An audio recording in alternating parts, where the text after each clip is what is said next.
Et si on avait enfin l'explication de pourquoi Barbe Noire avait une prime de 0 berry? C'est pas qu'il avait pas de prime, c'est pas qu'il avait une petite prime, c'est qu'il avait une prime de 0 berry. Un avis de recherche à 0. Le chapitre 1154 de One Piece nous l'explique peut-être, donc on en parle tout de suite. Et si le gouvernement mondial connaissait l'existence de Barbe Noire et savait qu'il était le fils de Roxy Shebeck? Là vous allez me dire, bah non, le GM ne savait pas.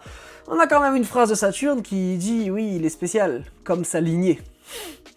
C'est quand même bizarre de dire sa lignée, c'est-à-dire c'est soit tu parles de la race de Barbe Noire qui n'est pas la même que les autres, parce qu'en ce moment-là on parlait aussi des boucaniers, soit c'est sa lignée du coup en partant de son père, Roxy Shebeck. Vous allez me dire, mais le gouvernement mondial n'aurait jamais demandé au fils de Shebeck de devenir un corsaire.